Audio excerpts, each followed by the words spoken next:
Konbanwa, boa noite.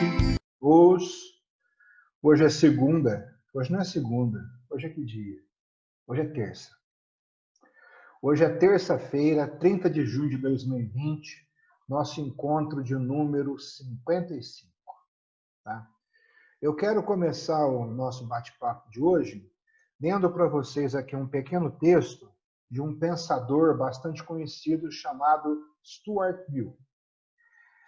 Ele diz o seguinte, a respeito da lógica, que nada pode contribuir mais do que ela quando dela se faz uso judicioso para formar pensadores exatos, fiéis ao sentido das palavras e das proposições, preservando-as dos termos vagos, frouxos e ambíguos. Aconselham muito o estudo das matemáticas para chegar a este resultado. Ele não é nada em comparação ao da lógica. Com efeito, nas operações matemáticas não se encontra nenhuma das dificuldades que constituem verdadeiros obstáculos para um raciocínio correto. Por exemplo, em matemática, as proposições são apenas universais afirmativas. Além disso, os dois termos são reunidos pelo sinal igual, donde a possibilidade imediata da conversão pura e simples, etc. No entanto, muitos homens, aliás, capazes, não conseguem elucidar uma ideia confusa e contraditória, por não se terem submetido ao estudo desta disciplina. Então, eu acho muito legal esta introdução que ele faz aqui no determinado volume, para realmente nos alertar para a importância do estudo da lógica. Fazendo uma revisão rapidinha para vocês, nas nossas últimas aulas, nós falamos que a lógica é propedêutica, fundamental para a aprendizagem. Falamos da importância da lógica e do para que ela serve. Definimos, colocamos como ciência e como arte, foi explicado o porquê. Classificamos em lógica empírica e científica, ou lógica vulgar e erudita. Né? Dividimos em formal ou menor, e material e maior. Dividimos em duas. Falamos da simples apreensão, para trabalhar as operações fundamentais do espírito. Separamos imagem de ideia. Trabalhamos os conceitos de compreensão e extensão. Depois nós classificamos as ideias do ponto de vista da perfeição. Colocamos a ideia como adequada ou inadequada, como clara ou obscura e como distinta ou confusa. Falamos então que a ideia é adequada desde que represente no espírito todos os elementos do objeto, e inadequada no caso contrário. Ela é clara desde que seja suficiente para fazer reconhecer o seu objeto entre todos os outros objetos, e obscura no caso contrário. Ela é distinta ou confusa conforme faça conhecer ou não os elementos que compõem seu objeto. Então, uma ideia distinta é sempre uma ideia clara, mas uma ideia clara não é necessariamente distinta. E até eu costumo falar para vocês que normalmente a inteligência gera uma certa malandragem, porém a malandragem não necessariamente gera alguma inteligência. Então, tem umas coisas assim que é interessante a gente atentar. Né? Então, pessoal, vamos imaginar aí, para facilitar bem, a gente vai voltar de novo, mas vamos colocar algumas ideias. Imagina aquela pessoa que você fala para ela sobre Taekwondo, a série Taekwondo, que nós treinamos, também conhecida por aí, em algumas escolas, em alguns estilos, como Kihon Kata. Então, uma pessoa ou outra que você pergunte a ela, você sabe o que é? Você conhece os Taekwondo? Aí a pessoa olha para você e diz, sim, sei. Ela, muitas vezes, ela sabe acompanhar o kata.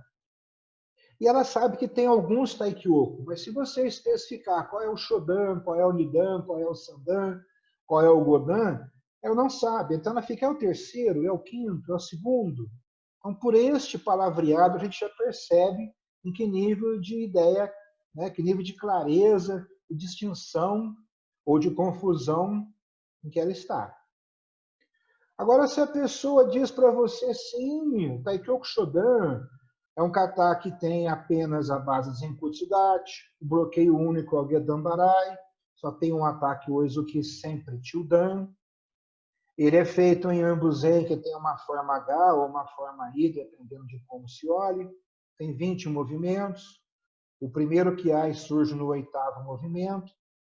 Ele tem 20 movimentos e espera-se que a duração dele seja de 20 segundos. Este kata tem por objetivo desenvolver um impacto, a explosão, através da projeção do peso, aumentando a massa na hora do impacto.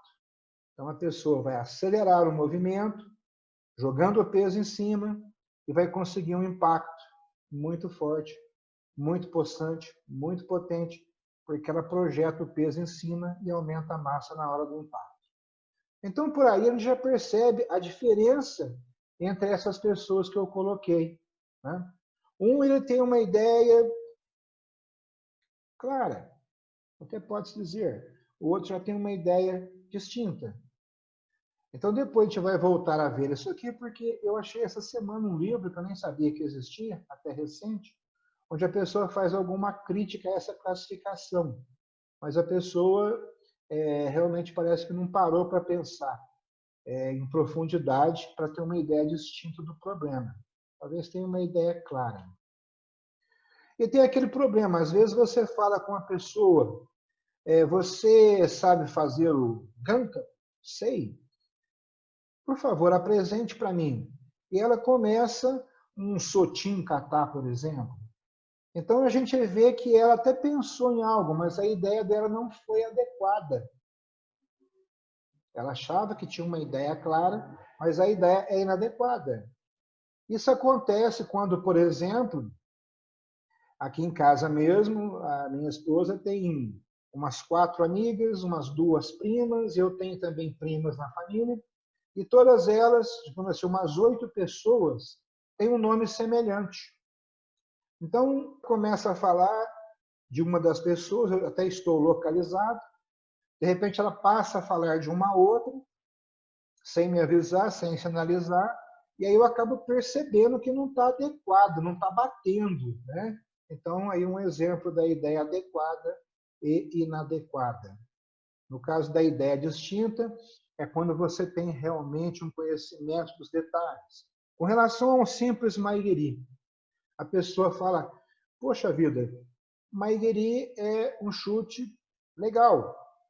Isso legal já deixa num ponto vago. Uma pessoa que tem uma ideia distinta, ela já vai concluir observando se o maigiri tem impulsão pelos pés, se ele tem impulsão pelos quadris, se ele tem impulsão de pé e de quadril, se ele tem uma impulsão de rotação ou de projeção de quadril para frente, se ele tem uma impulsão travada, como se fosse de um tobi, para conseguir um impacto máximo, e por aí vai. Então você percebe, tem pessoas que conseguem fazer um maigiri usando quase que só bíceps femoral e não quadríceps. Se é um chute explosão para empurrar e esse é o objetivo num certo momento, está inadequado. Mas quem consegue analisar isso tem uma ideia distinta. Então, claro é que ela torna-se distinta. Nós falamos também sobre o escorpião, que todo mundo já viu, já conhece, pelo menos por imagem, mas tem aquela pessoa que sabe distinguir a que espécie pertence, os riscos, e por aí vai. Tá bom? Do ponto de vista da compreensão das ideias, nós falamos que elas podem ser simples ou compostas. A ideia é simples ou composta conforme compreenda um ou mais elementos. Então, eu disse que a ideia de ser, o que é simples. E a ideia de homem, animal racional, é composta. E aqui está uma coisa interessante. Na década de 80, eu estava estudando e o professor deu uma série de termos para a gente trabalhar. Quando você manifesta a ideia, a gente chama essa manifestação de termo. Tá? E ele deu vários termos para a gente fazer uma pesquisa. Cada um de vocês pode pegar apenas 2 termos. Poxa, legal. Ou até eu vou deixar mais fácil, eu sei que vocês estão com muita matéria, vocês vão pegar apenas um termo. E eu peguei o termo ser. Pensei, poxa vida, ser é o que é. Não vou ter como preencher nenhuma folha, por mais que eu pesquise. Para quem está com muita coisa para resolver, trabalho rápido, né?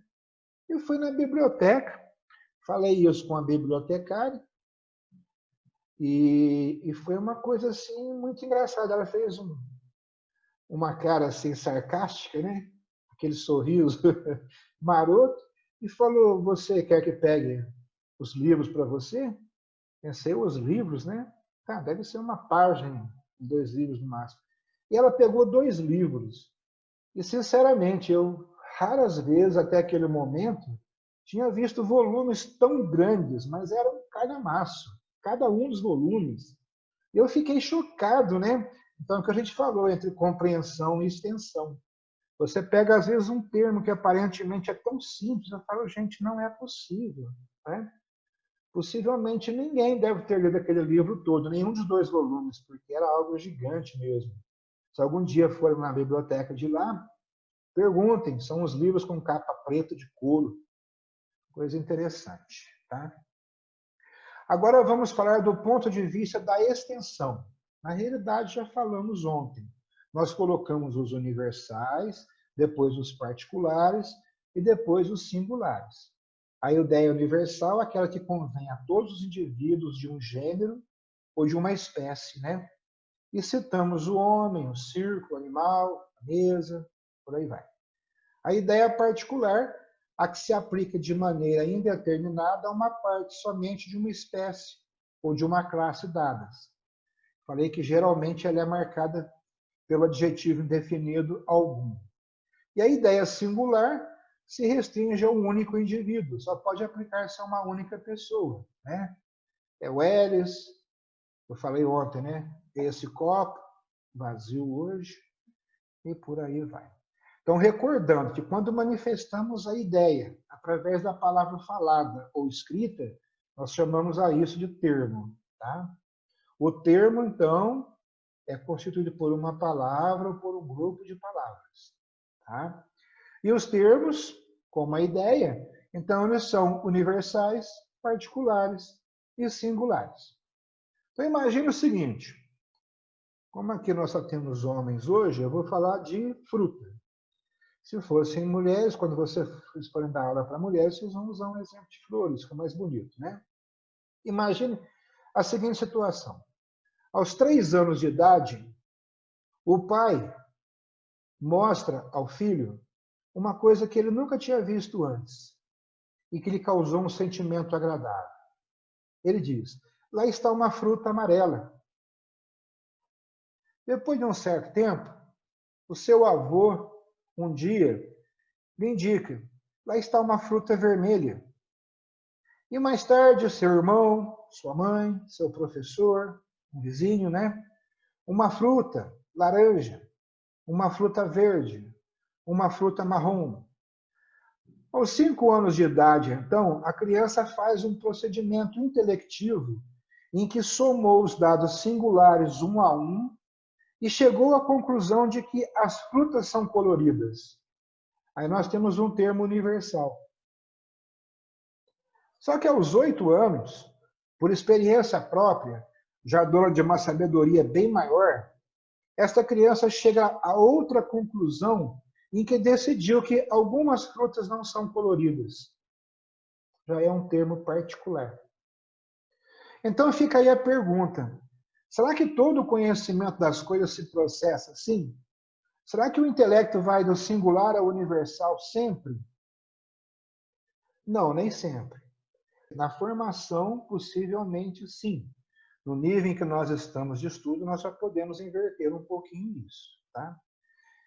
Então, é possível conhecer através de universais sem antes passar pelo dado singular. Isso é possível, por exemplo, quando a pessoa está enredada em ideias complexas, tais que somente fazem derivar universais de universais, em um elo complexo que se sustenta enquanto devaneia ou faz construções mentais, né, exercitando a sua razão.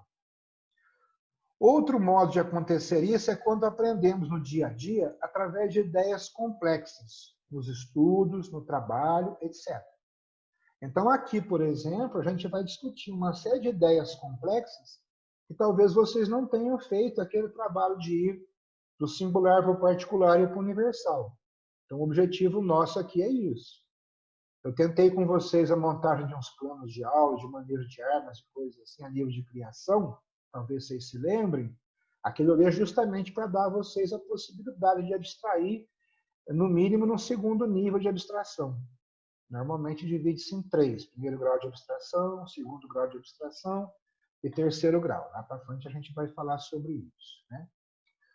Então, simplificando isso aí, no karatê é importante a gente saber a quantidade da proposição dada pelo sujeito e qual o uso que a pessoa emprega a isso. Então, você vai conversar com os seus alunos, é interessante a gente avaliar isso. Então, por exemplo, o sujeito chega para treinar e ele faz algumas manifestações, e mesmo quem treina faz também. Então, por exemplo, escutem bem isso. Os karatecas são bons de pancada. Conceito universal. De repente, a pessoa pode se manifestar de uma outra forma e falar: alguns karatecas são bons de pancada. Já é particular. Este karateca é bom de pancada. Singular. Então, na academia, o pessoal fala: este karateca aqui tem uma flexibilidade muito boa, né? Quem será o cara, né? É singular. Há quem fale todos os praticantes de tal modalidade, já é universal. As variações vão longe. Tá? Então, avaliando o que a pessoa fala, como ela se manifesta, a gente consegue interpretar muito bem o que ela está pensando.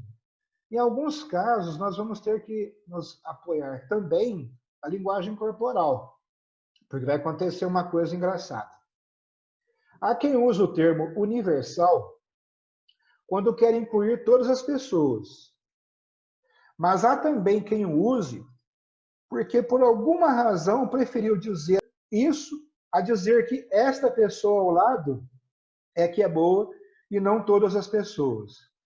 Então, muitas vezes você está jantando e aí alguém resolve criticar uma pessoa que está ali na mesma pessoa singular e a pessoa faz um comentário no universal. Então, aí, vamos estudar isso depois, né? Quando a pessoa pensa uma coisa e diz outra. Tá? Então, nós temos que começar a conhecer as pessoas que têm esse hábito e quando é que elas têm o hábito de usar o universal, pensando no singular e vice-versa. Tá bom? Há quem somente consiga expressar os seus sentimentos de amor e de ódio usando termos no particular. Alguns, algumas, certas pessoas, etc.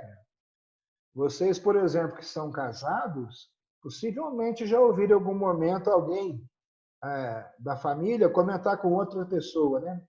Com outras pessoas. Ela fala assim: certas pessoas aqui nessa casa. Né? Não é certas pessoas, é você mesmo, né, que está fazendo aquilo daquela forma. Não, aí tem a ver, né, como eu falei, sentimentos de amor e de ódio são normalmente utilizados assim. Um político pode estar fazendo um comício e chegar lá e falar em altos brados, né, gritando: as pessoas da minha terra me entendem. Quando, na verdade, ele está agendando aqui no intelecto dele o termo algumas poucas pessoas. Ou seja, ele usa um termo universal enquanto tem como conceito um termo particular. Isso pode acontecer também. Tá? Por isso, quando nós preenchermos, né, esse tópico, a gente chama esse tópico da estrutura de pensamento da pessoa, é obrigatório já ter pesquisado muito bem se o termo universal se refere a um conceito universal e assim por diante. Tá certo? Então, quando nós vamos trabalhar com o nosso aluno, nós organizamos o que a gente chama de dados divisórios, de submodos, dados de espacialidade, uma série de coisas. Mas só podemos fazer isso com objetividade e segurança depois que a gente tiver apontado a quantidade dos termos que ela usa direitinho. Agora vamos encerrar isso aqui falando de a leitura de um outro pensador. Ele, nos ensaios sobre ciência e filosofia, ele se chama José Ortega y Gasset. Escreve o seguinte: a verdade é que, falando com rigor, o solo sobre o qual o homem está sempre não é a terra, nem nenhum outro elemento senão uma filosofia. O homem vive desde e em uma filosofia. Esta filosofia pode ser erudita ou popular, própria ou alheia, velha ou nova, genial ou estúpida. Mas o caso é que nosso ser sempre afirma seus planos de vida em uma. A maior parte dos homens não se advertem disso, porque essa filosofia de que vivem não aparece como resultado de um esforço intelectual que eles e outros têm feito, mas lhes aparece a pura verdade, isto é, a realidade mesmo. Não veem esta realidade mesmo como em rigor é, como uma ideia ou sistema de ideias. E o curioso é que isso acontece não somente com os que fazemos chamar incultos, mas também a muitos dos cultos. Interessante, né? Porque é um outro pensador, de um outro momento, mas ele vai falar alguma coisa que bate muito com o que nós falamos logo no início do nosso encontro de hoje. Não é verdade? Boa noite, Alex. Feliz em tê-lo conosco. Boa noite, pessoal. Desculpa o atraso no ingresso aí. Boa noite. Isso. É amanhã que você só pode chegar às 8, né? É amanhã que Sim, às quartas-feiras. Isso, tá. Então, amanhã todo o pessoal aí unânime em continuar às 8 amanhã, né? Hoje? Então, Ô, pessoal, mas o Kyoshi, não precisa trocar por minha causa, não. Vocês podem tocar, eu recupero depois nas próximas aulas. tá. Nós estamos trocando, sim, amanhã, e é por sua causa, sim. O pessoal foi unânime. Eu fico muito agradecido. Isso. Tá bom? Eu fico muito agradecido pela consideração de todos. Ô, pessoal, e aí, como é que vocês... Tranquilo, muito bom, tá legal. A velocidade tá tranquilo, tá bacana. É uma paradinha assim, Sim, mas eu acho que pode ser útil, né? Não, é isso mesmo. É útil. Maravilha. Bom. Alguém quer acrescentar alguma coisa? Tranquilo, né? Tranquilo. Então tá bom. Pessoal, como sempre, muito feliz em tê-los aqui. Amanhã, novamente, todos juntos, para a gente dar continuidade. E com muita saúde, com muita força, né? Oyasu Minasai. Oyasu Minasai. Matashita. Longa e próspera, com muita saúde. Tchauzinho, pessoal. Até mais. Boa noite, pessoal. Tchau. Até mais. Tudo de bom para vocês. Amém.